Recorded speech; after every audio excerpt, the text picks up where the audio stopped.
Second fool opened his eyes and stared at the mud and thatch roof over his head. The quilt covering his body was a deep yellow color and had a musty smell.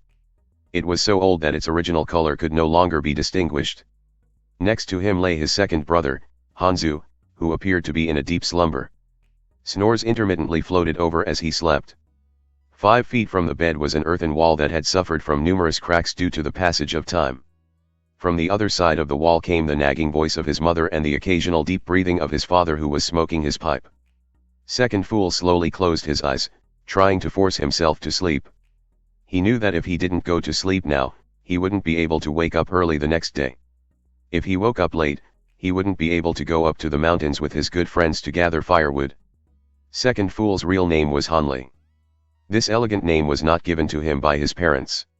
When he was born, his parents had offered 2 pieces of cornbread to the village's elder Jiang in exchange for giving the baby Hanli a second name. When Uncle Jiang was young, he had attended school with the wealthy children in the city. As he was the only one in the village who knew how to read a few words, more than half of the children in the village were named by him. Hanli was called Second Fool by those in the village. Despite his name, he wasn't stupid looking or foolish. On the contrary, he was actually the smartest person in the village. But just like the other children, aside from when they were home, nobody called him by his official name Hanli. Instead, they called him by his pet name Second Fool. The reason why he was nicknamed Second Fool was due to the fact that there was already someone named Fool in the village. This type of nickname was nothing though. There were children in the village named Doggy and Dumb Egg. These names weren't nearly as pleasant sounding as Second Fool. Because of this, Hanli felt some consolation even though he wasn't very fond of his nickname. Physically, Hanli was very ordinary. He was 10 and matched the generic descriptions of a child born in a farming village. Deep in his heart, however, he had matured faster than others of the same age. Ever since he was young, he had yearned that one day, he would be able to leave his small village and explore the fertile lands of the outside world that Uncle Jiang had always talked about. Hanli had never dared to speak of his dreams to anyone else in the village because they would be deeply shocked. After all, leaving this place was a notion that even adults didn't easily think about, let alone a small child. Children around his age only knew how to chase chickens and pet dogs. They had never entertained the strange notion of leaving the village. Hanli's family had a total of 7 members, including 2 older brothers, 1 older sister and 1 younger sister. He was the 4th eldest in his family and turned 10 this year. Together, they lived a hard yet honest lifestyle. Very rarely did they get to eat meat and fish, but the entire family was content with living with the meager resources they had. At this moment, Hanli was hovering between the state of sleep and consciousness. As he slowly drifted to sleep, only one thought was on his mind. While in the mountains, he had to pick more red berries for his younger sister whom he doted on the most. The next morning, at noon, Hanli was shielding himself from the scorching sun overhead in the shade cast by the pile of lumber on his back. Wrapped around his chest was a pouch filled to the brim with red berries that bounced with each step as he walked home.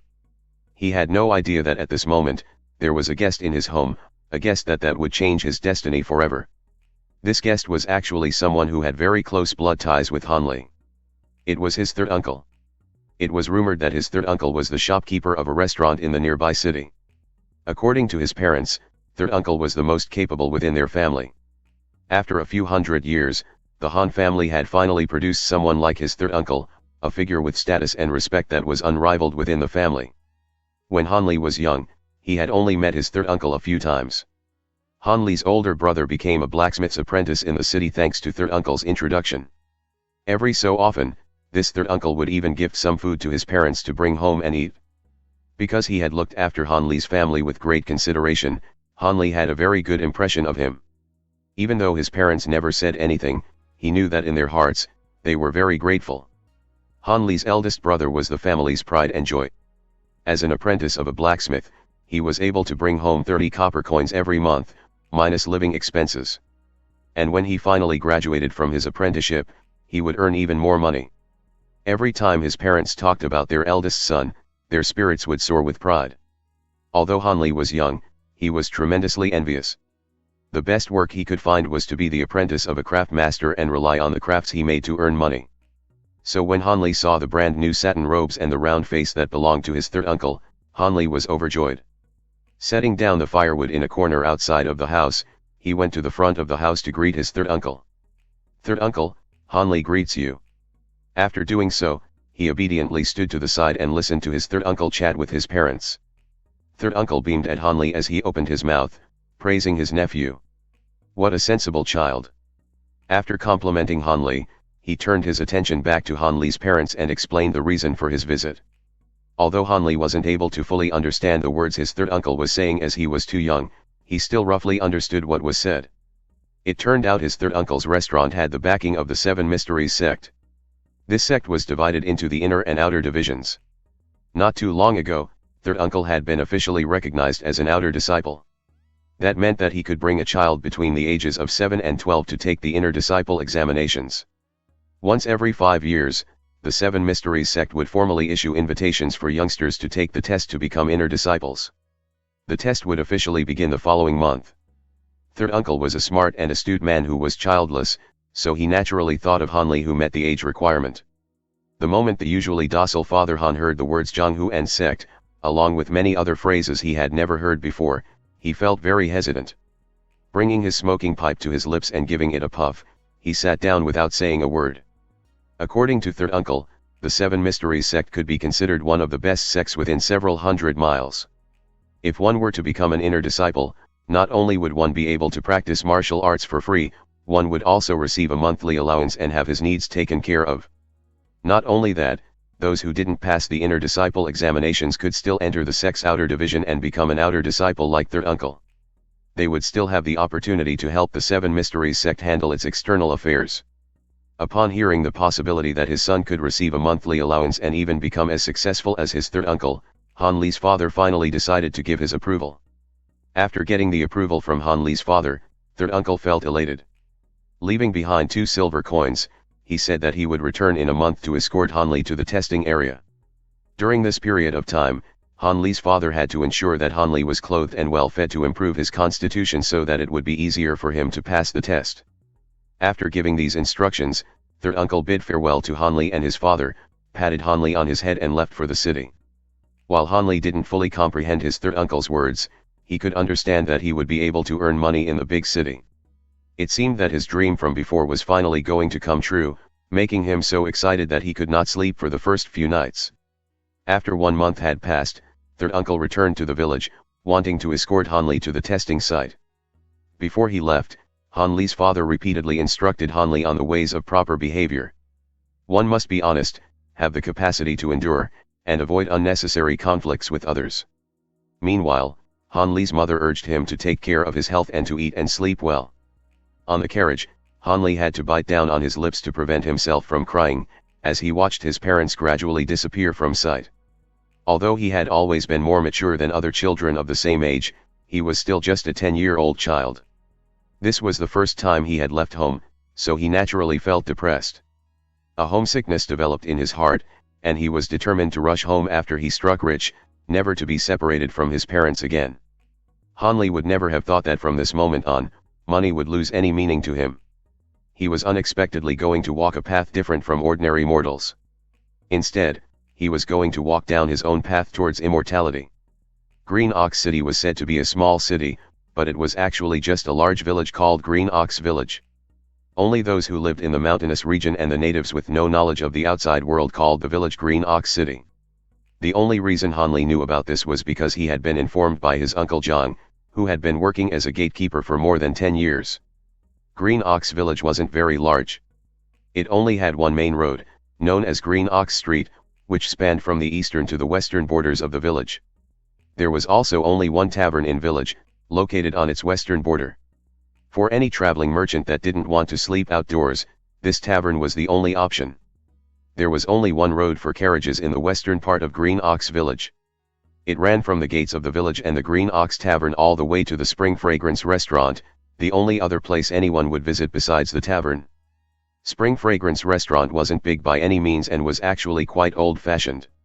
However, this establishment had a certain charm that was appealing to many travelers.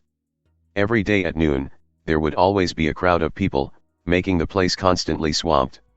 A bearded man with a round face emerged from a carriage along with a dark-skinned, rotund little boy who looked to be around 10 years old, and they both walked into the restaurant with a swagger. All of the regular customers knew who this man was. He was the manager of this restaurant, Fatty Han. The boy, however, was not someone they were familiar with. Elder Han, this tanned little boy resembles you a lot. Could it be a child from a prostitute you spent the night with? Someone joked. The moment the joke was uttered, the entire restaurant roared with laughter. Hey! This is the son of my blood brother, my own nephew. Of course he'll look like me, Fatty Han said proudly instead of being angered. This duo had traveled for 3 whole days without rest before arriving at the village. They were Han Li and his third uncle, who was known as Fatty Han by the village people. Fatty Han greeted a few regulars before bringing Han Li to the back of the restaurant, and entered a remote courtyard. Xiao Li, you should rest here for a while. When the time comes for the inner disciple examinations, I'll call you. For now, I must leave in order to attend to a few regulars. Fatty Han pointed at a side room in the courtyard and kindly motioned for Han Li to enter it. After saying that, Han Li's third uncle turned around and hurried back inside the restaurant to tend to his customers. As he reached the door, he felt a sudden unease in his heart and reminded Han Li, "Don't run about. You might get lost in the village if you wander around. So it's best if you don't leave this courtyard." N. Hearing Han Li's honest response, he nodded in relief and walked out the door. After his third uncle left the courtyard, Han Li suddenly felt exhausted. The moment his head landed on his pillow, he fell into a deep sleep and began snoring, surprisingly without the fear of a normal kid staying alone in unfamiliar surroundings. When the night came, a servant came by with some food. Although it wasn't a lavish meal, it was still delicious. After Han Li ate the food, the servant was clearing away the remaining dishes when his third uncle leisurely walked in. "How was it? Was the meal suitable to your taste? Do you miss your home?" "Yes, I miss home," Han Li replied in his childish voice. Third uncle seemed satisfied with Han Li's response. He began to talk to him about his daily life and bragged about many of his experiences. Gradually, Han Li became less shy and started to laugh and talk with his third uncle. In this manner, 2 days passed by quickly. On the third day, after Han Li finished his dinner, he was waiting for his uncle's stories of Jiang Hu when a carriage stopped in front of the restaurant door. This carriage was painted a shiny black color and even the horse was a rarely seen golden steed. But what attracted the most attention was that on the frame of the carriage was the word mystery written in silver characters in the middle of a red triangle emblazing a black banner. The image on the banner also emitted an unfathomable air. Seeing this banner, every martial arts expert in the area knew that this carriage belonged to one of the 2 local overlords in the area, the 7 Mysteries sect. It seemed that an esteemed guest had arrived in Green Ox Village. The 7 Mysteries sect was previously known as the 7 Supreme sect, and the sect was established 200 years ago by an extremely famous martial master named Sovereign 7 Supreme. Having once swept across and dominated the Jing province and the nearby Shu province for a few decades, the Sovereign 7 Supreme was resoundingly famous. But after he was afflicted with illness, the power of the 7 Mysteries sect took a devastating hit and its influence dropped drastically. In the end, the 7 Mysteries sect was forced out of the main city of the Jing province by the combined efforts of its rival sects. Thus, 100 years ago, the sect was forced to relocate to an extremely remote area called the Celestial Rainbow Mountain. From then on, they rebuilt their roots in that third-rate region and became a local powerhouse. As the old saying goes, a starved camel is still bigger than a horse. The 7 Mysteries sect had once been a major sect, so it still possessed substantial potential. Once it arrived at Celestial Rainbow Mountain, it immediately gained control over around a dozen towns and villages, including Green Ox Village, and it had around 4,000 disciples, making it one of the 2 undisputed supreme powers in the area. Locally, the only other power that could rival the 7 Mysteries sect was the Feral Wolf Gang. The Feral Wolf Gang was originally a gang of horse-mounted bandits from the Jing province that had no qualms about burning, killing, looting and pillaging. After a while, an army dispatched by the imperial court encircled and fiercely suppressed the bandits. Some of the bandits accepted the amnesty granted to them by the imperial court while the remaining bandits reformed themselves into the Feral Wolf Gang. The Feral Wolf Gang was exceedingly cruel and bloodthirsty, retaining their former characteristics of having no qualms about committing atrocities. Thus, whenever they clashed, the 7 Mysteries sect was always at a disadvantage. Even though the Feral Wolf Gang controlled more villages than the 7 Mysteries sect, the gang didn't know how to manage the villages effectively to run businesses and generate income. In comparison, the wealth of the villages controlled by the Seven Mysteries sect vastly outstripped the villages under feral wolf gang's control. Jealous of the Seven Mysteries sect's prosperity, the feral wolf gang made plans to take over the sect's territory, resulting in the long-standing conflict between the two major powers. The conflict gave the current sect leader of the Seven Mysteries sect endless headaches. Because of the feral wolf gang, the Seven Mysteries sect has been accepting an increasing number of disciples in recent years. After the carriage stopped, a skinny 40-year-old man jumped down. His movements were extremely nimble, indicating that he was a powerful expert. He seemed to be very familiar with Fatty Han's restaurant and walked pompously towards the room Hanli was residing in. Upon seeing the 40-year-old man, Fatty Han immediately greeted him respectfully. "Protector Wang, why has an esteemed person such as yourself personally made the trip?" "Humph." Protector Wang coldly snorted. "The roads here haven't been peaceful lately. Because of this, there's a need to strengthen the defenses. Thus, the elders ordered that I personally come. Don't speak any more rubbish. Is this the child you wanted to nominate?" Yes, this is my nephew. I hope that Protector Wang will take care of him." Looking at the impatient look on Protector Wang's face, third uncle immediately retrieved a heavy-looking pouch and secretly passed it over to Protector Wang. After he assessed the weight of the pouch, Protector Wang's impatient demeanor visibly relaxed. "Fatty Han, you truly know how to conduct yourself. On the way back, I will make sure that all of your nephew's needs are well cared for. Anyways, it is getting pretty late now. We had best hurry on our way." The smell inside the carriage was unpleasant, but this could hardly be surprising. The optimal capacity for this carriage was only 10 people, but currently there were about 30 young children squeezed into the carriage. Even if young children had smaller bodies than adults, the space inside the carriage was intolerably cramped. The clever Hanli had chosen a seat near the sides when he had first entered the carriage and was now stealthily observing the other children. The children who had registered or been nominated to take the test at the Seven Mysteries sect could be segregated into 3 different groups based on their clothing and bearing. In the first group, there was a youth wearing silk clothing seated in the center of the carriage, surrounded by the majority of the children. This youth's name was Wu Yan. He was 13 years old, one of the oldest children to be seated inside the carriage. Normally, he would not be even here since his age had already exceeded the age limit, but one of his older female cousins was married to someone of authority inside the Seven Mysteries sect. Therefore, Wu Yan's age was purposely overlooked and he was allowed to join the selection. Wu Yan's family ran a martial arts dojo, so he had access to a considerable amount of wealth. From a young age, he had practiced external martial arts. Even though his talent could not be considered excellent, when facing against Hanli's type children who had never practiced martial arts before, it was more than enough for Wu Yan to trample them underfoot. It was very clear that children like Wu Yan, who came from powerful wealthy families and had previously practiced martial arts, could be considered the elite within the groups of children inside the carriage. The second group of children were from different backgrounds. Some came from the families of shopkeepers, some came from the families of workers, or families of craftsmen, and so on. However, they all had one special thing in common: they grew up in the city. Thus, from an early age, they had learned from the elders of their families on how to observe people and know what was beneficial for them. Because of this, these children surrounded Wu Yan and repeatedly called out young Master Wu and Big Brother Wu to curry favor. Wu Yan seemed to be used to being fawned over. The third group of children were people like Hanli.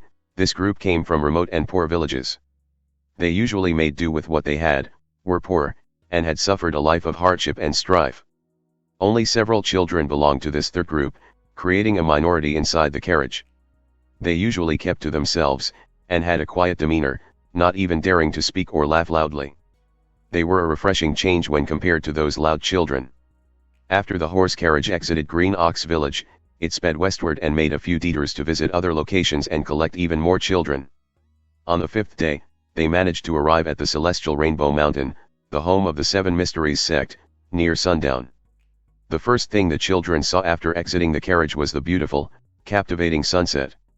It was only when Protector Wang started to rally the children that they woke up from their daze and continued proceeding forward. Celestial Rainbow Mountain was originally called Falling Phoenix Mountain. Legend has it that during ancient times, a 5-colored phoenix fell on this location, then gradually transformed into the mountain. After this place was discovered by humans, they realized how beautiful the sunset looked behind the mountain and rosy pink clouds. Inspired by the majestic image, the humans decided to rename this place Celestial Rainbow Mountain. The Celestial Rainbow Mountain was the second largest mountain in the Jing province after the Baimang Mountain. It was extremely spacious, spanning a radius of 10 li. The Celestial Rainbow Mountain was actually a mountain range consisting of 10 mountain peaks, each of them being incredibly dangerous, and under the control of the various divisions of the Seven Mysteries sect. The main mountain peak of the Celestial Rainbow Mountain was named the Setting Sun Summit. It was treacherous and dangerous beyond comparison. Not only was it extremely steep, there was only a single path between the peak and base of the mountain. After the Seven Mysteries sect rebuilt their roots in this area, they set up a total of 13 checkpoints on the path up the mountain. Some of these checkpoints were hidden while others were out in the open. They were prepared for every single route that the feral wolf gang might use to invade the mountain. As Hanli followed the escorts in front of the group, he surveyed his nearby surroundings. Suddenly, the escorts stopped as waves of friendly and amicable voices rang out. "Little brother Wang, why did you arrive so late? You're 2 days behind schedule. Division head Yu, we were delayed by the journey here, sorry for making you worry."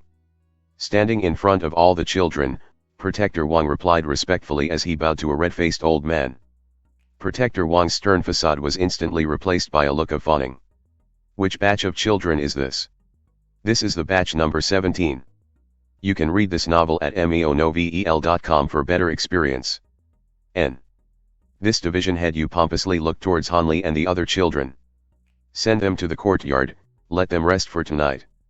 Tomorrow morning, we'll begin the selection process. Send those who fail or break the rules back down the mountain."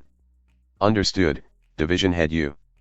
Walking atop of the mountain stone steps, the children were tremendously excited, but no one dared to speak loudly.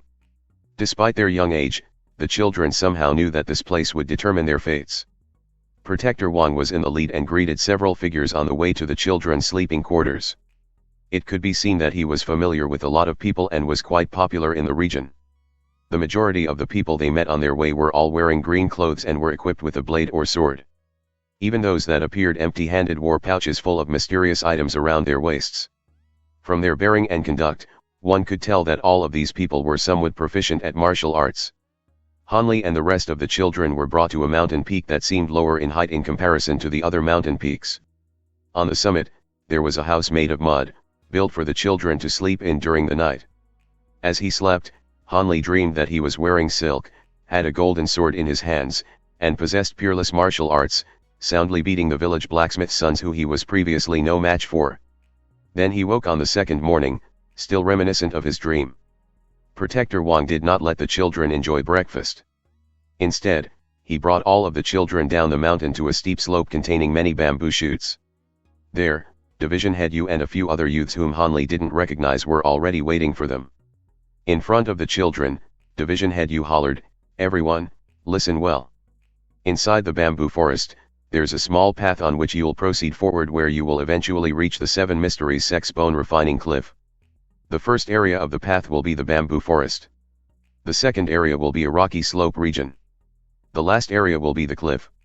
Only those who have managed to climb the bone refining cliff by noon will be disciples of our Seven Mysteries sect. If you finish after noon, although you won't become an inner disciple, you can still become an unofficial disciple as long as your performance demonstrates remarkable prowess." Hanli naturally did not understand what it meant to be an unofficial disciple. He only knew that all he had to do was to climb the cliff. Casting his gaze forward, he saw a steep slope with many lengthy bamboo shoots sprawled across its surface. It didn't seem too difficult to climb. Studying the other children, Hanli was unwilling to lose to those in his age group. The atmosphere quickly became tense for the other children as well. Division Head Yu cast a glance at the rising sun and said, "Okay, it's almost time, prepare to set off. Don't be afraid, your seniors will be protecting you from behind in case there's any danger." Hanli turned his head and glanced at those unrecognizable youths. These people were the senior disciples, so they should be from an earlier batch. Hanli could not help but think, how impressive, if I managed to join them, could I wear the same robes of an inner disciple?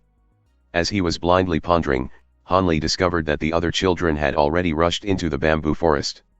Seeing that he was left behind, Hanli quickly started moving forward as well. Once the 30 children rushed in, they stopped moving as a group and scattered within the spacious bamboo forest. Behind Hanli was a lanky senior disciple with a cold look on his face, silently following Hanli. Hanli felt a little frightened and didn't dare to speak to him. Slightly intimidated, he lowered his body and proceeded to tread on the slope. This stretch of bamboo forest looked ordinary on the outside, but after Hanli walked for a considerable amount of time, he found that it was slowly becoming more and more difficult to move forward. His footsteps were getting heavier, and gradually, Hanli began to use one hand to pull on the bamboo shoots, using the momentum of the bamboo springing back to its original position to propel him forward. Hanli persisted in this manner for quite some time, but he eventually became too exhausted and had no choice but to find an empty space to sit down and rest, his breath leaving him in heavy bursts of air. While taking a breather, Hanli turned his gaze and saw the lanky senior behind him.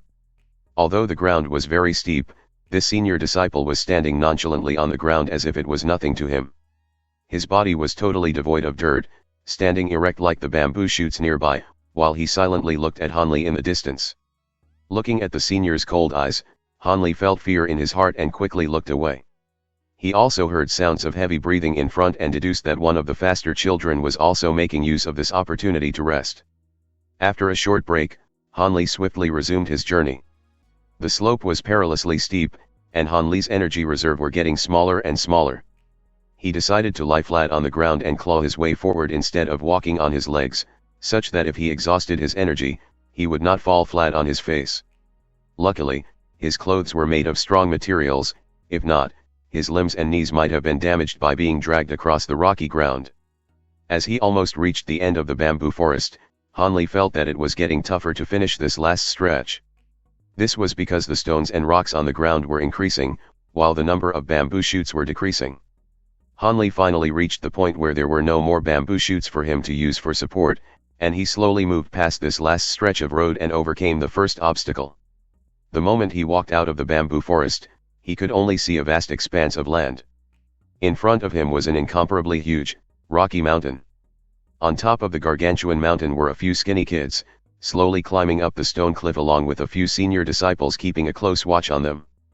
Hanli did not dare to hesitate any longer and rushed to make his way to the front of the huge rocky mountain. The mountain consisted of layers and layers of sedimentary rocks stacked upon each other and appeared very eroded. In some places, the ground crumbled when touched. Of course, there were also solid slabs of broken stone, but finding them was extremely perilous as they would injure easily. After just a short while, Hanli's hands were already riddled with scrapes and gashes. At the same time, his clothes were torn and tattered around his knees, and the flesh and muscles hidden by his clothing were also scraped and injured. Although the wounds on his knees were small, Hanli gritted his teeth every time they came into contact with the jagged rocks, the pain almost more than he could bear. Still, the few children in the lead were only climbing further and further away. Seeing the others ahead of him, Hanli refused to give up. The moment any thoughts of giving up flashed past his mind, images of his third uncle and his family would appear, giving him the motivation to carry on. With the memories of those he loved urging him to continue, Hanli relentlessly proceeded forward. Before Hanli left for the inner disciple examination, Hanli's father and third uncle reminded Hanli that the test would be extremely tough.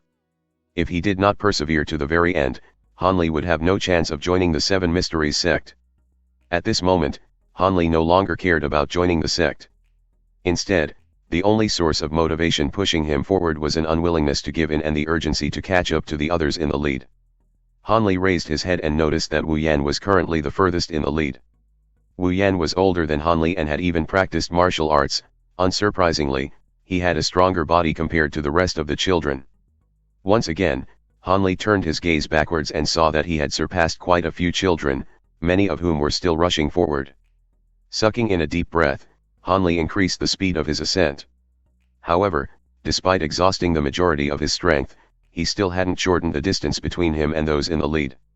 As the sun climbed towards the center of the sky, Hanli's body got heavier and heavier, making it harder for him to reach the summit.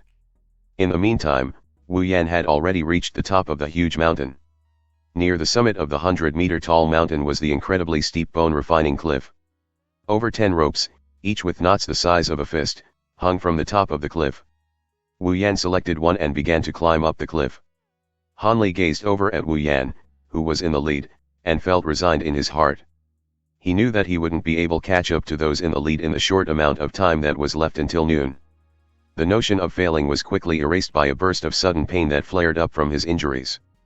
The waves of fiery pain sapped the strength from his limbs, and feeling his body fall downward, Hanli frantically grasped a stone with one hand.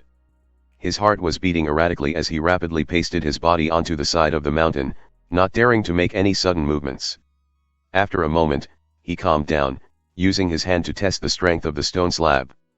Only after he determined it was secured in place did he manage to let go of his worries. Looking downwards, Hanli saw that the lanky senior was in a half-squatting position with his arms extended out, preparing to catch Hanli if he fell. Seeing that Hanli was safe, however, the senior retracted his arms. Hanli felt relief in his heart. If he really fell down the cliff, all of his efforts would have been wasted. After a short moment, he slowly inched forward and crawled towards the remaining ropes hanging down the bone-refining cliff. Finally, he arrived at the bottom of a rope. The sun had almost reached the center of the sky, indicating that there was only 1 hour before the time limit was up. At this moment, Wu Yan had already ascended the cliff and he turned his head to gaze at the remaining children. Just as Hanli was about to climb the rope, his gaze coincidentally met Wu Yan, only to see him giving a thumbs-down gesture to the slower competitors. After laughing maniacally, Wu Yan continued onward. With anger rising in his heart, Hanli grabbed a hold of the rope and began to climb. However, Hanli had long since used up all his energy. Currently, even holding the rope tightly was a challenge for him, let alone climbing it. Miraculously, Hanli managed to climb up to the first knot on his rope. Sitting on it, he felt as if his body had turned into cotton, unable to move a single finger. He turned his head and looked at all the children behind him. Some of them had already given up, sitting down on the stone mountain and breathing heavily. Like Hanli, they had exhausted all of their strength and were on the verge of collapsing. Hanli could only bitterly smile. He had greatly underestimated this test. Fortunately, he wasn't among the last of the children.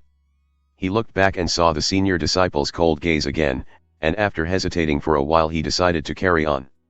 Even though he had no chances of completing the test before noon, finishing late was better than hanging limp on a rope. Hanli extended both of his stiff hands and used the strength he had recovered during his break to slowly try and climb up the rope. But at that moment, Hanli's hands stopped responding to his will. He even lacked the strength to maintain a grip on the rope. Hanli paused there and lingered for a moment before reluctantly deciding to remain there seated on the knot. After a brief moment, Hanli felt a tightening sensation around his waist as his body grew light, and his body was suddenly lifted upwards. Turning his head, Hanli saw the lanky senior helping him ascend the cliff. With one hand around Hanli's waist, the senior disciple climbed up the cliff with nimble legs. At the same time, Hanli noticed that the sun had already reached the center of the sky. It was noon. So I failed the test after all. Hanli felt depression set in his heart. It seemed unfair.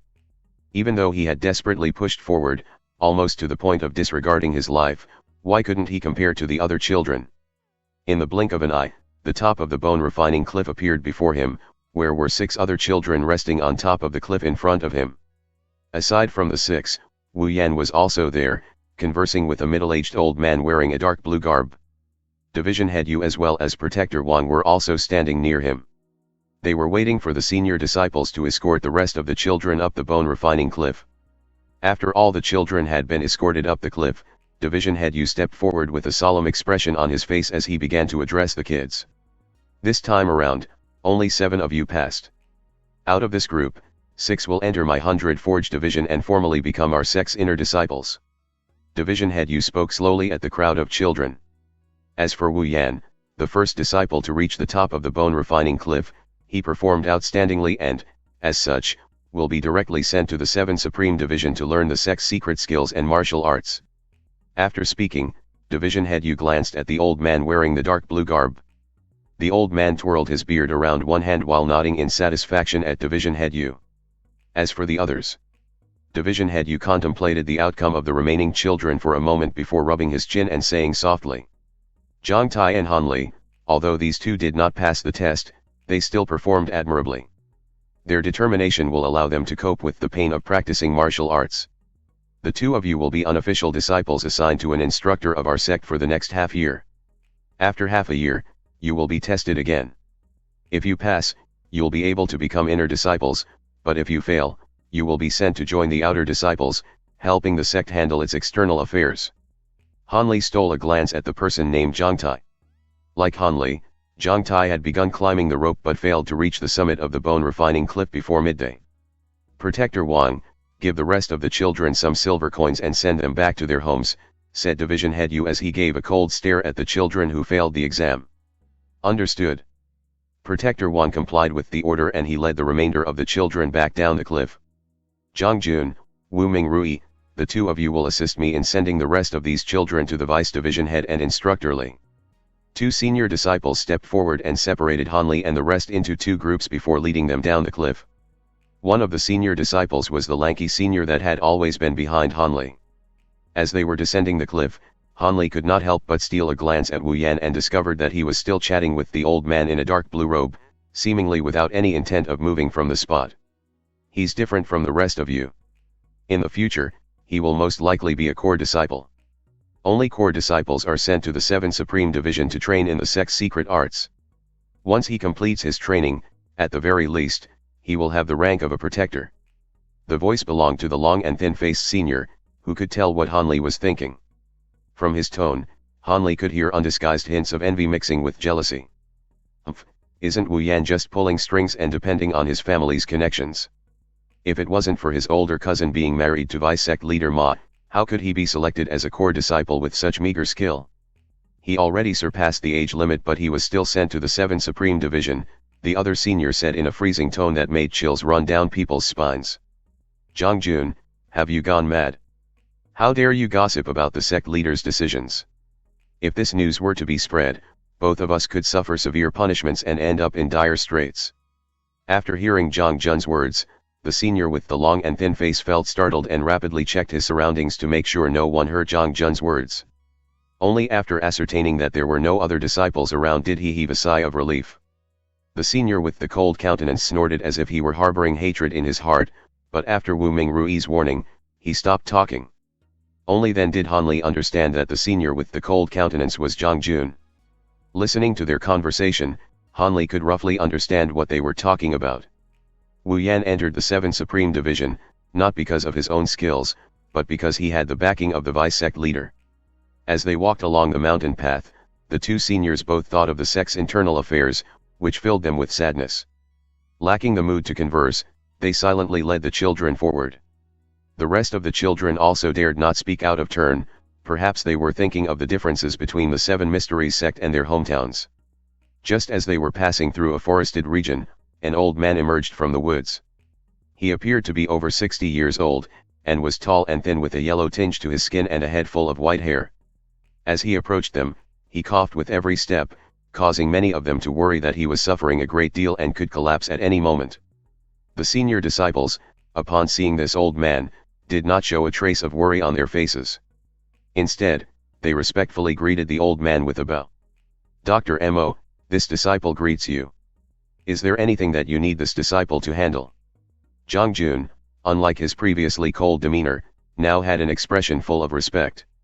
To Zhang Jun, this old man in front of him was worthy of more respect than Division Head Yu and even the sect leader. Oh, is this the latest batch of disciples? The old man continued coughing and asked with a hoarse voice.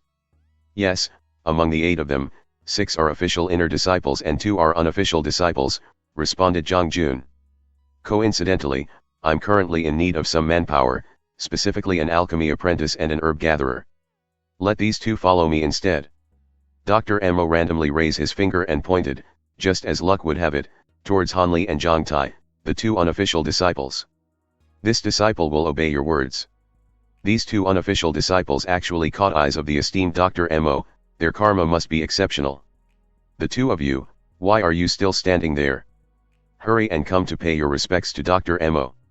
If you are able to learn a thing or two about the arts of healing from this esteemed elder, you will be extremely fortunate. The 2 seniors had no traces of hesitation or objection on their faces. The senior with the long and thin face, Wu Ming Rui, flattered Dr. Mo in order to curry favor with him. Han Li and Zhang Tai, upon seeing the 2 senior disciples' sudden change of heart, naturally couldn't object. They could only accept in silence and follow the old man into the forest. Dr. Mo led the 2 of them down a small path that meandered through the forest. The path turned left and right before suddenly stopping in front of an entrance leading to a luscious green valley. On the left side of the valley was a large field used for farming medicinal herbs that emitted a fragrant smell into the air. Gazing at the field, Hanli spotted many herbs that he couldn't recognize. At the same time, on the right side of the valley were lines of houses of varying sizes. Hanli looked around, but apart from the gateway they entered through, there didn't seem to be any other exits in the valley. This valley is called God Hand Valley. Other disciples will not dare enter this valley unless they are sick or injured. The old man stood in the middle of the line of houses and pointed to a smaller house. For now, this will be your home. Rest and replenish your energy. When night falls, look for me in my house so I can inform you about some things. The two of you can call me Old Mo. The old man huffed and considered for a moment before saying, Dr. Mo is also acceptable. After speaking, Dr. Mo ignored the two of them and slowly walked towards a lavish-looking house, coughing with each step. Completely exhausted, Hanli did not bother to check with Jiang Tai before entering the smaller house and finding a bed to fall asleep on. He was satisfied, because, at this moment, he was halfway to becoming an inner disciple of the Seven Mysteries sect. Get up, hey, get up. A barely audible sound came from above Hanli, rousing him from his deep slumber. As soon as he opened his eyes, a huge face appeared in front of him. In shock, Hanli quickly scrambled backwards, and only then was he able to see that the owner of the face that had frightened him to death was the boy named Jiang Tai. Hurry up and eat this. After you've finished, we need to see Old Mo. Jiang Tai said, passing a couple steaming white buns over to Hanli. Where did you find this food? Hanli stared blankly for a moment before accepting the buns. At a big kitchen near the valley, I saw a ton of people eating there, so I also grabbed a portion. After I had finished, I realized that you hadn't eaten yet, so I grabbed 2 buns for you. Jiang Tai smiled sincerely at Hanli. Thank you very much, brother Jiang. Hanli was somewhat touched. Seeing that Jiang Tai looked quite a bit older than himself, he couldn't help but blurt out the words brother Jiang. And no problem. I'm too used to labor. If I'm idle even for just a moment, I always feel a bit uncomfortable. If you ever need any help in the future, don't hesitate to tell me. I have nothing else but strength. Jiang Tai seemed to be somewhat embarrassed, as he began to stammer. Hanli hadn't eaten breakfast or lunch, and was somewhat starved. In just a few bites, he devoured 1 bun, and a few moments later, both of the large buns completely disappeared into his stomach. It's getting late, we should go see Old Mo. Hanli burped a few times and looked out the window towards the setting sun.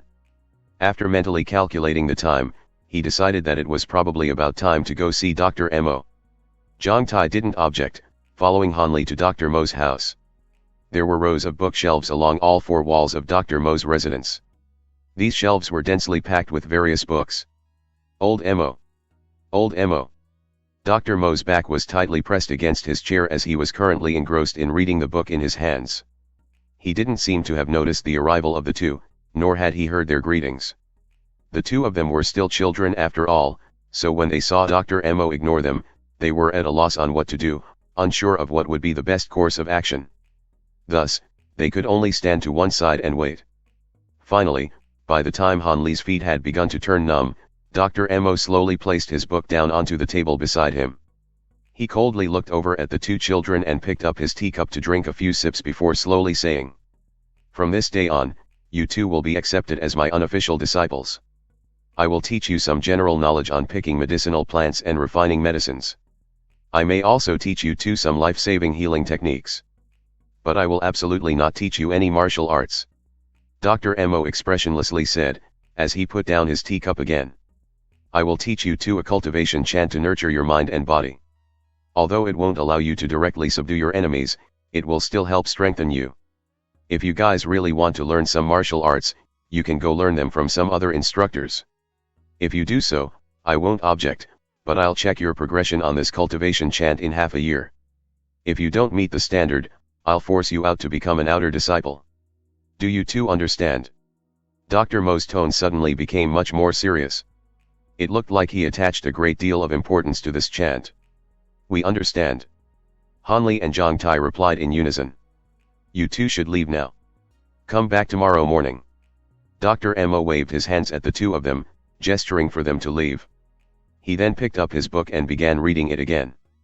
Before Hanli left, he couldn't help but glance back at the book in Dr. Mo's hands. It was a pity that he didn't know how to read. He could only tell that the title was made up of 3 large, black characters. Unfortunately, Hanli didn't recognize them. As soon as Hanli walked out of Dr. Mo's residence, Hanli couldn't help but let out the breath he had been holding.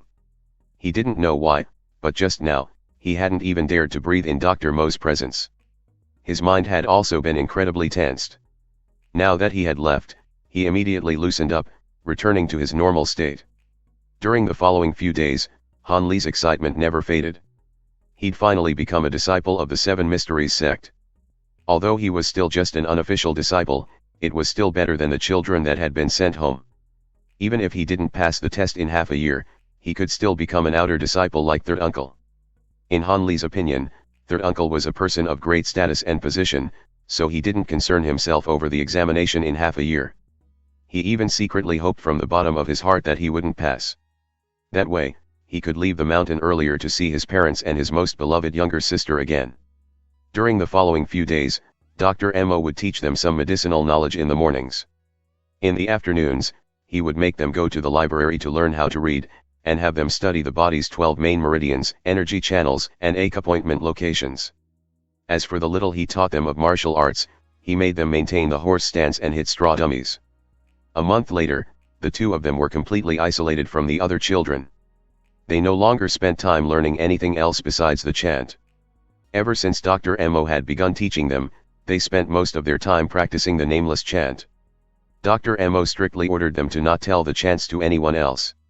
If even a small segment was leaked, Dr. Mo would harshly punish them and kick them out of his apprenticeship. During this period of time, Hanli began to have a better understanding of the Seven Mysteries sect and Dr. Mo. The Seven Mysteries sect had someone named Wang Lu, who possessed the teachings handed down by the Sovereign Seven Supreme. Wang Lu became the sect leader of the Seven Mysteries sect, and he split the sect with the help of the 3 other vice-sect leaders. They divided the sect into 2 segments, the inner branch and the outer branch. The outer branch had a total of 4 divisions, namely the Flying Bird Division, Treasure Gathering Division, Four Seas Division, and External Blade Division. The inner branch also had 4 divisions, namely the 100 Forge Division, 7 Supreme Division, Consecrated Division, and Blood Blade Division. In addition to the inner and outer branch, there was also a council of elders that reported to the vice-sect leaders and the sect leader. As for Dr. Mo, he was not originally a disciple of the Seven Mysteries sect. A few years ago, sect leader Wang carelessly fell into an enemy's trap while outside of the Celestial Rainbow Mountain and was heavily injured from the enemy party's attacks. As he wavered on the brink of death, his allies were helpless to do anything to save him. Just then, they happened to encounter Dr. Mo, whose brilliant healing and effective medicine saved sect leader Wang's life. As a result, sect leader Wang naturally couldn't help but feel extremely grateful toward Dr. Mo.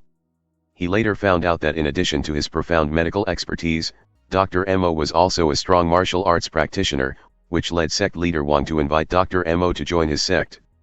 The elders carefully picked a small valley in the mountains to erect a residence specifically for Dr. Mo's use in order to make the shift as comfortable as possible. Thanks to him, the valley soon became a venerated place within the Seven Mysteries sect. Although none of the disciples had ever witnessed his skills, nor did they know how strong his martial arts was, Dr. Mo had used his brilliant medical expertise to save quite a few of the disciples' lives. Thus, although he was normally expressionless and was a man of few words, he received a great amount of respect. Hanli slowly transferred energy from his meridians back to his dantian. He had managed to reach the 7th cycle of qi circulation today, and Hanli knew that his body had already reached the limit of what it could handle. If he were to try to do another cycle, then all of his meridians would completely rupture, inciting a pain worse than death. Even though he was a courageous person, Hanli couldn't help but break out in cold sweat at the thought of this pain. It had already been half a year since Hanli joined the sect, and the Unofficial Disciple exam had ended slightly over 2 months ago. Only a small portion of the unofficial disciples were officially promoted to the inner branch. Most unofficial disciples weren't able to pass this point and had no other choice but to pack their belongings and become a disciple of the outer branch. The children that didn't pass would generally enter the Treasure Gathering Division or the Flying Bird Division. For those that showed outstanding performances, they would receive another step further in their training and would then have the chance to join the more respected External Blade Division. Of course, it was only natural that the 4C's division was the most respected of the 4 divisions, but unfortunately, they only accepted those that made names for themselves through their martial arts. If one didn't have a certain level of expertise in martial arts, it was pointless for them to even dream about joining the 4C's division. These immature and inexperienced children were even less worthy of any mention. When Hanli recalled the details of the examination from 2 months ago, he couldn't help but feel a bit frightened. The participants had to first run a lap around the celestial Rainbow Mountain, amounting to a total distance of close to 10 kilometers. Immediately after, they had to group up and engage in combat with each other while secluded in the forest. Finally, they had to endure a certain number of attacks from their more skilled and powerful senior martial brothers. With each and every test, Hanli couldn't help but feel a little joy at the misery of others. During their entire stay at the Seven Mysteries sect, Hanli and Zhang Tai had never taken such a terrifying test before. Dr. Mo had said that his examination would only test them on the cultivation chant. Of course, Hanli didn't believe the test would be as easy as it sounded. Looking back, Hanli could clearly remember the intense effort he had to put into his cultivation. According to Dr. Mo, this oracular chant was only a single part of a set. Within half a year, Hanli and Zhang Tai would have to successfully comprehend the first layer of the cultivation chant, which Dr. Mo would be examining. If the two met Dr. Mo's expectations, then they could become Dr. Mo's personal disciples and even share the same benefits as inner disciples. Ever since he heard about the different treatments afforded to inner disciples and outer disciples, Hanli completely abandoned his plan of simply becoming an outer disciple so he could return home. At the moment, nothing was more important to him than to be able to receive more silver from the Seven Mysteries sect for him to take and send back to his family. He had truly become fearful and sick of living in poverty, and he knew that the more silver he earned, the better the lives of his siblings and parents would become. After learning Dr. Mo's chant, Hanli had not once stopped cultivating. He spent every possible moment of the day and night relentlessly practicing the chant. Due to the fact that Dr. Mo hadn't provided them with any guidance in cultivation, Hanli could only figure things out for himself. He referenced the basic Seven Mysteries sect inner cultivation art used by the other children, positive yang energy, and devised his own method for cultivation. Relying on this method, he cultivated arduously for 3 months, but Hanli was shocked to realize that his progress was extremely slow. He had spent a great deal of effort and yet he was only rewarded with one small thread of cool energy inside of his body. The energy was so infinitesimal that he could barely notice that it was there. If he hadn't checked his body carefully for results, he would not have noticed the strand of energy. Could this be the rumored true chi the instructors had talked about? Hanli suddenly came to this realization. The other disciples cultivating the positive yang energy had told him that there was a distinct flow of warm energy being generated within their bodies. However, the thread of energy in Hanli's body was extremely cold, completely opposite from the energy gained from cultivating positive yang energy. Looking at the results, it was obvious that Hanli was very far behind the other disciples. Those who used the true chi from the positive yang energy cultivation were able to punch a fist-sized hole through a small tree trunk and leap 3 meters into the air. Hanli, however, after circulating the strange chi in his body, felt practically no different from his normal self. The only difference he could tell was that his spirit was more vigorous and his appetite was even more ravenous than before he came to the mountain. But what use was that? Seeing that the other children on the mountains were gaining ridiculous powers, Hanli couldn't help but feel dejected. After realizing that he had barely made any progress, Hanli had nearly given up on his several months of hard work. He thought that with such a huge gap between himself and the others, he wouldn't have a chance to catch up to the other children in the remaining amount of time before Dr. Mo's test and successfully pass it. It would be better to plan for his trip back home instead. Incidentally, Hanli one day came across the cultivating Zhang Tai and realized something. Ever since Zhang Tai had started his cultivation with this mysterious oracular chant, his body showed no changes at all. There was no effect, not even a small amount of true chi could be seen. Knowing that he had at least succeeded in forming one strand of true chi, Hanli regained the confidence he had thrown away earlier. With the remaining amount of time, he furiously tried to cultivate the oracular chant. He worked even harder than before, training like a madman. Hanli began to use every single second to meditate and cultivate. Even when he was sleeping, he kept his body upright in a meditative position in hopes of having even a slight breakthrough. Of course, this intensive training method couldn't be maintained for more than a few days. If he strained himself past his limit, his lack of sleep would make him unable to efficiently cultivate during the day.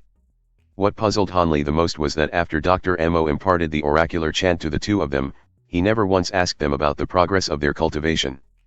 Even their questions on cultivation had been ignored by him, as if he had forgotten he imparted the chant to them.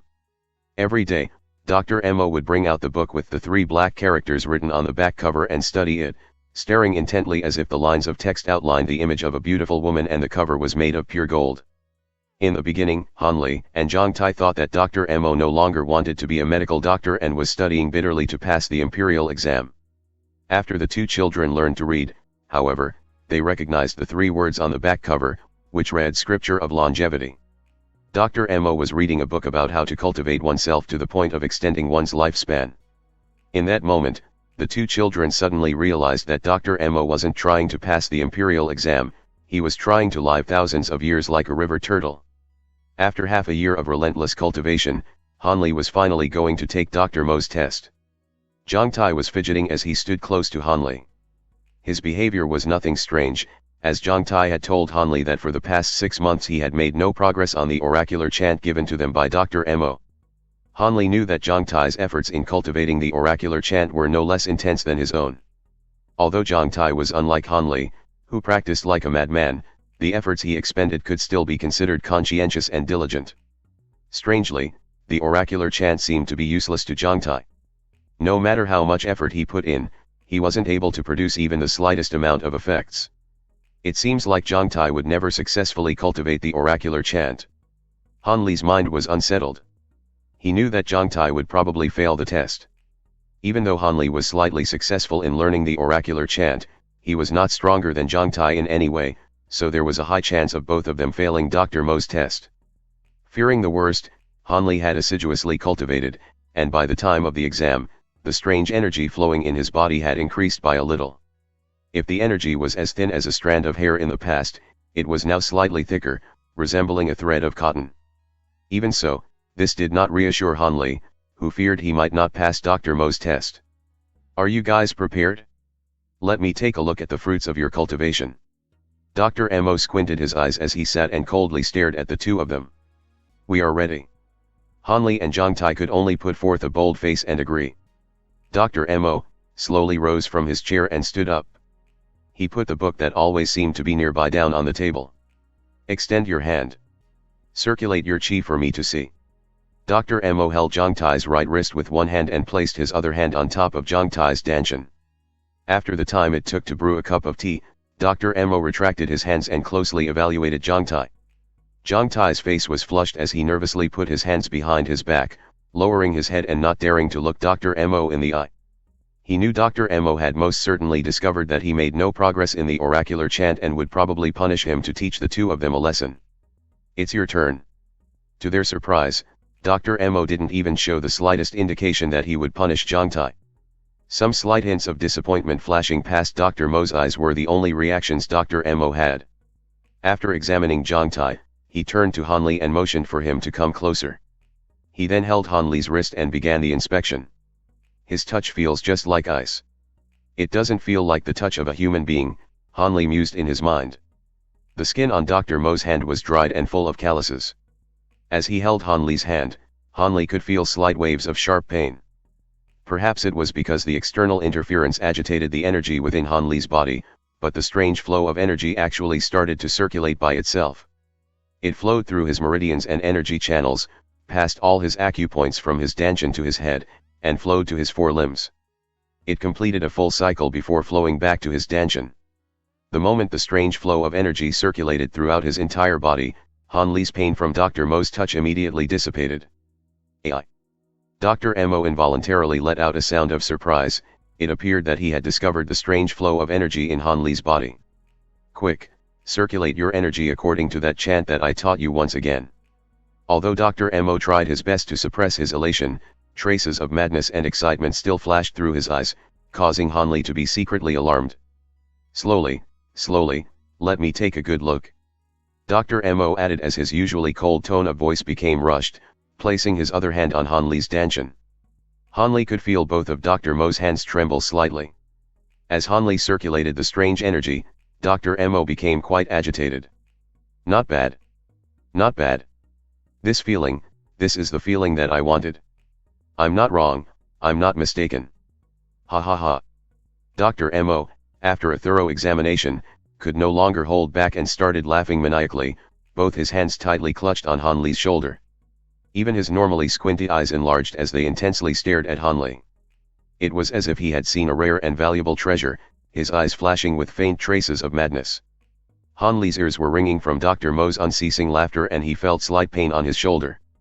Seeing the madness in Dr. Mo's eyes, Han Li could not help but feel terrified. Good, very good. From the expression on Han Li's face, Dr. Mo could tell that he was frightened. Only then did Dr. Mo realize that he had been overeager, thus, he controlled himself and regained his composure. In the future, you must work as hard as you're working right now. From this day onwards, you will be promoted to my personal disciple. After saying that, Dr. Mo released his tight grip on Han Li's shoulder and proceeded to pat him in encouragement. Dr. Mo regained his usual calm look, almost as if his loss of control had never happened. But from his occasional glances at Han Li, one could tell that he was still tremendously excited. As for you, Dr. Mo finally shifted his gaze onto Jiang Tai. Jiang Tai was thunderstruck by the events that unfolded earlier. Seeing that Dr. Mo shifted the topic of conversation to him, Jiang Tai awoke from his daze with a start. Just thinking that he failed the assessment and would be asked to leave the mountain caused traces of bitterness to appear on Jiang Tai's face as he looked at Dr. Mo. Your talent is questionable. Despite such a long period of time, you still could not produce even a small trace of energy. Accepting you as my personal disciple would be too much of a stretch. Dr. Mo repeatedly shook his head. Jiang Tai's heart fell down to the bottom of an abyss after seeing Dr. Mo shaking his head. But suddenly, Dr. Mo seemed to have thought of something interesting, as he gazed at Jiang Tai with a bizarre expression in his eyes. Looking at your bone structure, I may have a suitable martial arts technique for you. I just wonder if you are willing to learn from me. Dr. Mo's sudden shift in demeanor caught the two by surprise. It was as if Dr. Mo wanted to allow Jiang Tai to pass the test. The moment Jiang Tai heard Dr. Mo, how could he reject the offer? He immediately gave his consent and said that he would be willing to learn from Dr. Mo. Good, very good. The two of you can depart first. Tomorrow, I will hand you both new cultivation techniques.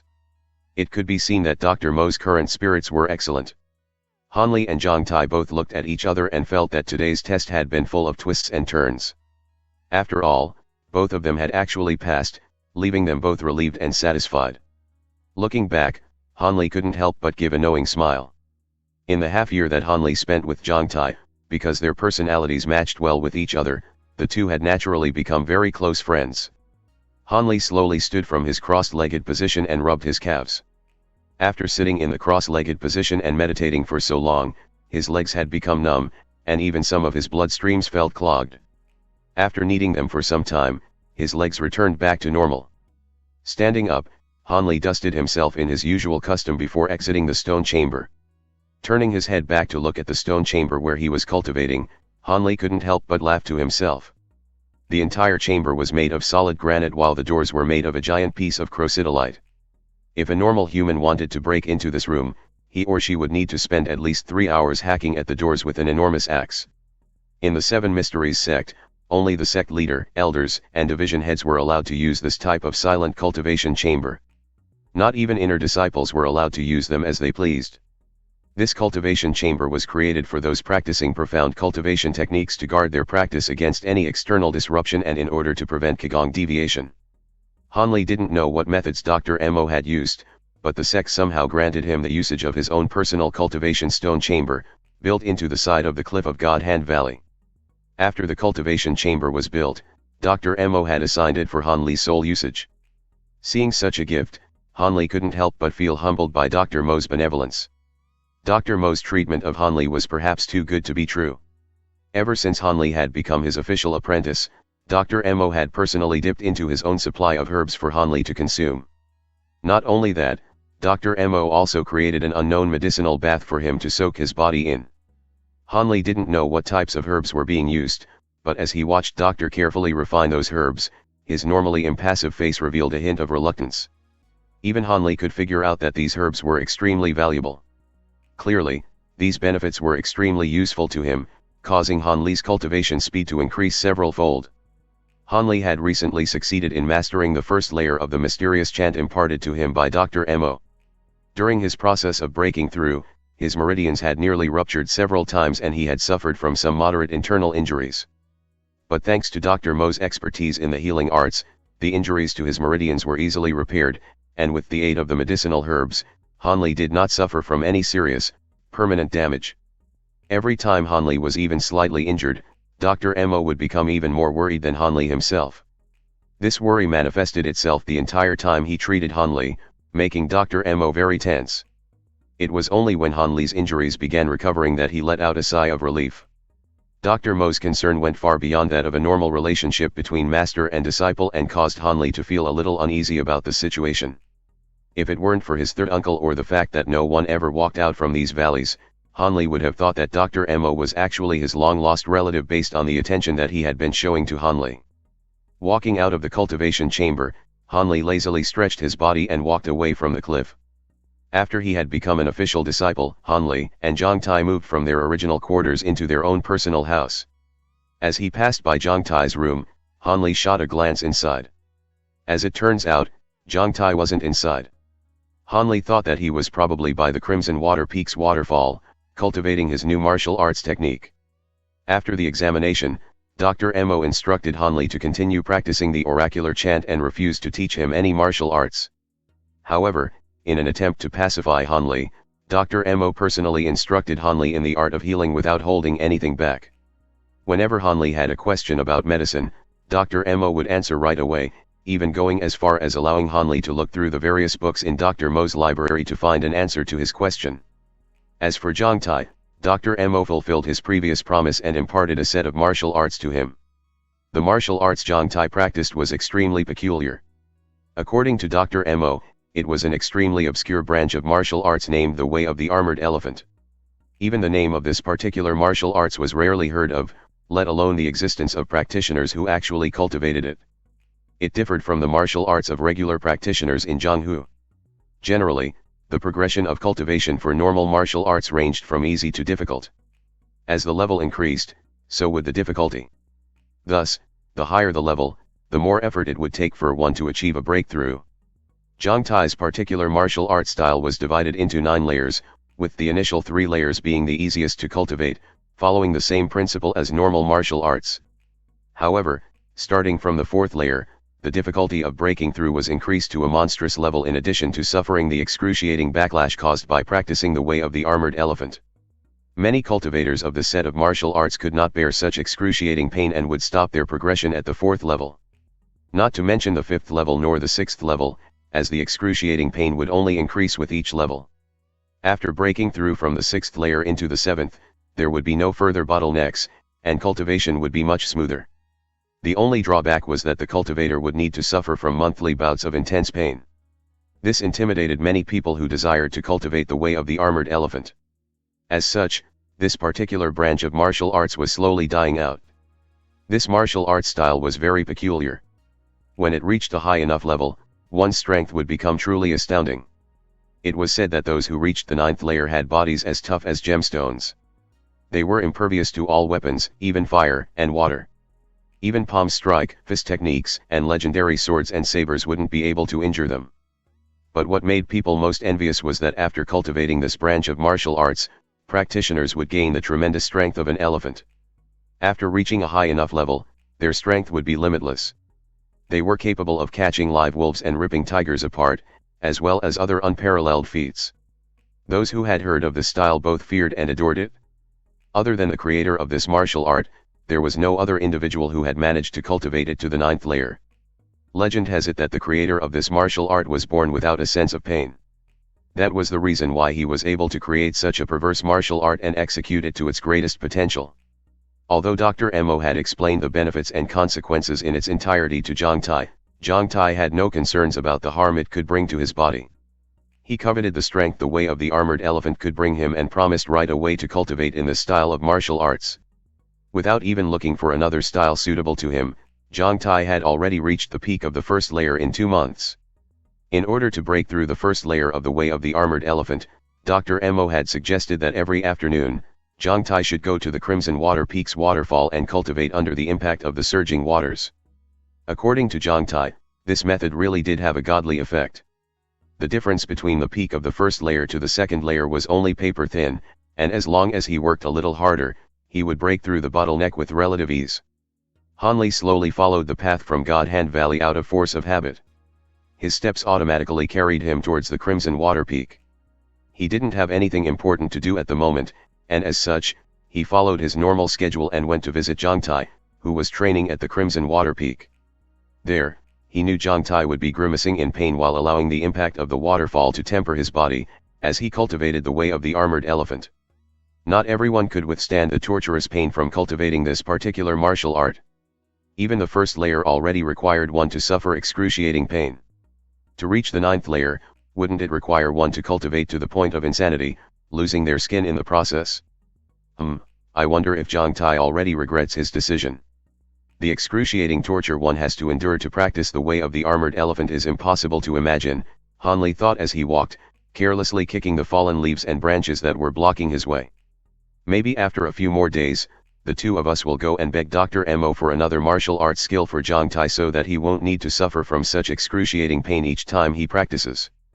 Having absorbed himself in thought trying to think of methods to allow Jiang Tai to escape from this torturous path of practice, Han Li slowly roused himself to look at his surroundings. Han Li tilted his head as he gazed at the line of trees by his side. Currently, the year was approaching the late stages of autumn.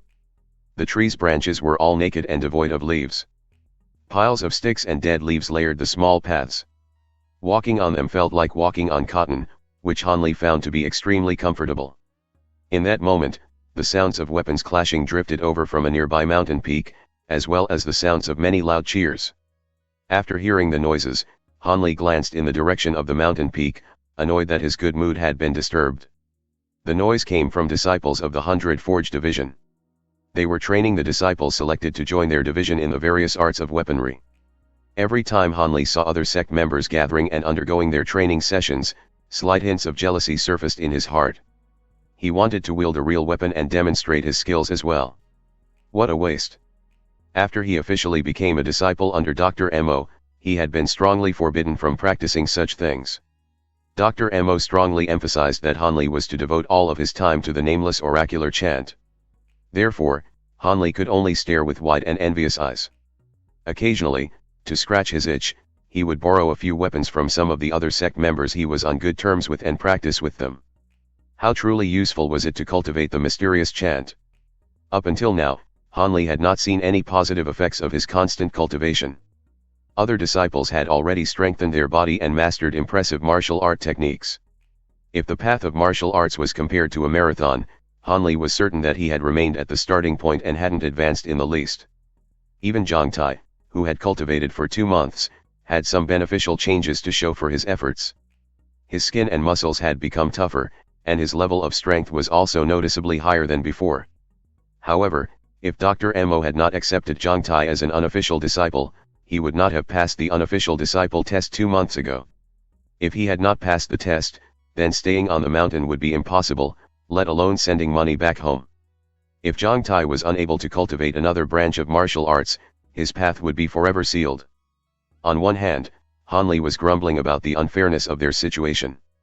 On the other hand, he was reassuring himself that since he passed Dr. Mo's test, he would not be kicked out of the 7 Mysteries sect.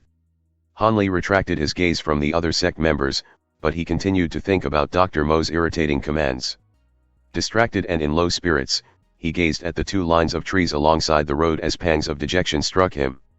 All of a sudden, Han Li sucked in a mouthful of cool air, his facial expression turning ugly. Out of reflex, he squatted down and used both his hands to tightly clamp on the big toe of his right foot, doubling over in the grass. A sudden, painful flare-up had caught Han Li unaware. His face became a pale white as waves of fiery pain assailed his right foot. Evidently, Han Li had accidentally kicked against an extremely hard object hidden in the piles of leaves. Han Li arched his body and used both of his hands to wrap around his foot. After he lowered his head and removed his shoes, he began to blow heavily on his injured toe. While his brain flooded with pain, he was worried that his swollen toe might have been injured to an extent that would impact his day-to-day activities. After a long moment, Han Li craned his neck and peered downwards to that pile of leaves, trying to find the ungodly, dastardly stone that caused him to be injured. Haphazardly lying about, the fallen leaves were all the same reddish-yellow color. They obscured him from finding the target he sought. Han Li wrinkled his forehead and surveyed the ground before finding a slightly long and thick tree branch. Holding the branch, he stood up carefully. Unwilling to give up, Han Li used the branch in his hands and continued to probe piles of leaves. AI. He spotted an object the size of a fist. Han Li paused momentarily and considered the object in front of him. The culprit, the sinful object that caused injury to his great self, actually had the shape of an elongated bottle. The surface of it was stained with mud, and its original color was impossible to discern. Overall, it looked extremely commonplace. Initially, Han Li thought that this was an ordinary little bottle, but after picking it up he found that the bottle was extraordinarily heavy, its weight vastly different from that of a normal porcelain bottle. Could this bottle be made of gold? No wonder it caused so much pain when he kicked it. But, bottles made of gold were rarely seen. Made of gold. Han Li's interest in this bottle peaked as he temporarily forgot about the waves of pain arising from his toe. As Han Li wiped off the excess layer of mud, the original color of the bottle began to unveil itself. The bottle emanated a shiny green glow, and there were intricate dark green leaf patterns engraved on its surface. At the head of the bottle, there was a bottle cap that tightly sealed the mouth of the bottle. Could the interior be hiding something precious? Han Li placed the bottle close to his ear and gently shook the bottle, but he didn't feel any movements from the inside of it. Unwilling to give up, Han Li placed his hands on the cap of the bottle and tried to pry it open. However, no matter how hard he tried, it was to no avail. Curiosity was burning in his heart, and just when he was about to use another method to open it, the pain from his foot suddenly flared up again. Damn! He had forgotten that he had injured his right toe after kicking the bottle. Looking at his injury, it seemed that he wouldn't be visiting Jiang Tai today. Han Li decided to return to his residence and apply some medicine on his toe before taking his time to figure out the secrets the mysterious bottle he was holding. In order to keep the bottle from being spotted by others, Han Li stashed it inside his robes regardless of how dirty it was. Turning back, he limped step by step back to his home.